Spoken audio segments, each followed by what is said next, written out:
What's happening with you? This is the Roy C. Gilmore podcast, where real don't get no realer and it don't come with a filter. I am your host, Roy C. Gilmore. So this story begins with a man named James. James was married. James had 2 kids by his wife. James had his own construction business. James lived a life, but like every man, James had his flaws. James loved women. More than anything, more than money. It seems like every other month he was getting caught up with a different woman. And each woman was crazier than the one before. James tried his best to be faithful, but truth be told, James' grandfather was a hoe. His father was a bigger hoe. James' mama was a hoe. So James was just a product of his environment, representing the generational curse very well. So one day his wife got tired of his mess, like any sensible woman that knows her worth would. And she told James, if you do not get your shit together, I am going to leave you, and I'm going to take you for everything you are worth. I love you, but I did not sign up to be your lifelong fool. Figure it out, or I'm leaving. Now, James' wife did not know, but James had had his first orgasm at 10 because he had been molested by his stepsister from the age of 8 all the way up until the age of 14. So James was hypersexual in every way. He jacked off every chance he could, and he had sex with anything that moved. He never told his wife because, truth be told, he was embarrassed. Begging his wife to not leave him, he told her, baby, I'm sorry, baby girl. I promise I will never do it again. I will never step out on you again, girl. Please don't leave me. He walked towards his wife and he kissed on her forehead and he held her by her waist. And he asked her, do you love me? She said, of course I do.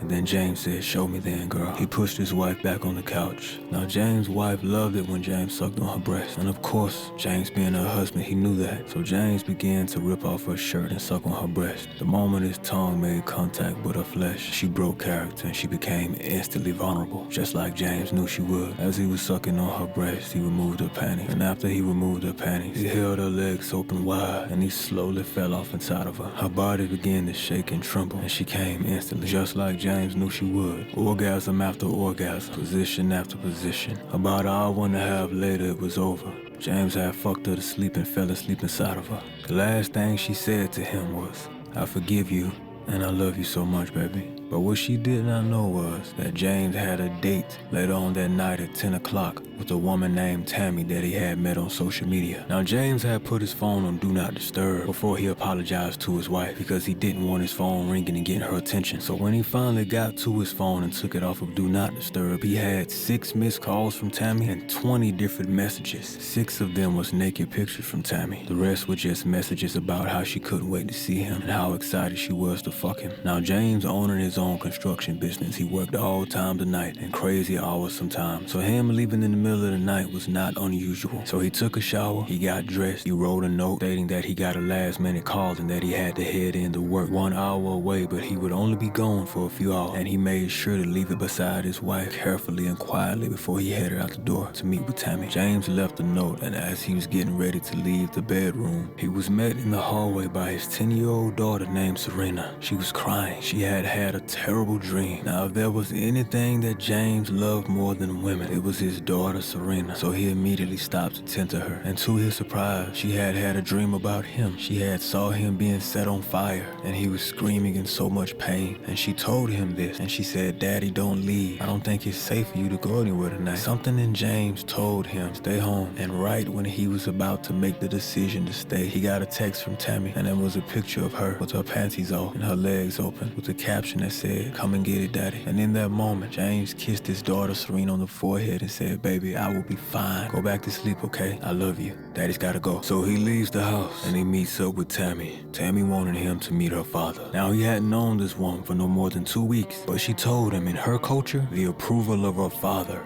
meant everything before she invested in a man. So she made it very clear that James had to meet her father and give a good impression in order to have sex with her. And for James, that is all that matters. So she took James by the hand and she asked him, do you agree to serve my father tonight in order to please me? Paying attention to the way she worded the question, James began to think to himself, serve him? What does she mean by that? And the look on his face demonstrated just that. And right before he opened his mouth to respond, she leaned in and she tongued him down. As she was tongue kissing him, she stopped for a moment and she spit inside the palm of her hand. She slid her hands inside of James's pants and she began to jack him off. And then she asked him again, "Do you agree to serve my father tonight for me?" James, bound by lust, he said yes. Tammy's entire demeanor changed. After that, Tammy said, "Okay, let's go." And she turned around and there was this huge door. It had to be at least 10 foot tall. Ironically, James didn't see it there before, and James was a pretty attentive man. It was almost as if this door appeared out of nowhere. On this door there was this huge symbol that James hadn't seen before, and it had 4 letters that spelled out what looked to be a name going around the symbol. All James could make out was B as in boy. And after that, Tammy pulled his attention away and said, "Hey, let's go.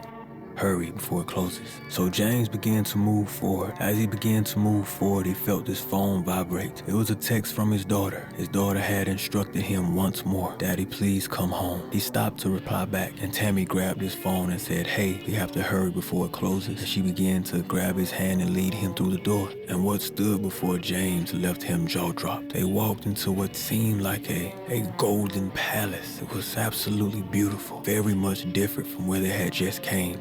James looked back and the door that they had just walked through was gone. He didn't understand it, but again, Tammy redirected his attention and said, "Come on." As they walked forward, he could see this huge statue off in the distance. So with this statue, it was different. On this statue, there was 3 different faces, 3 different heads. The one in the middle was human, and the other 2 were animals. In the middle, it looked like a pharaoh or a king. And on one side, there was what seemed to be some type of cat. And on the other side, it was a type of frog.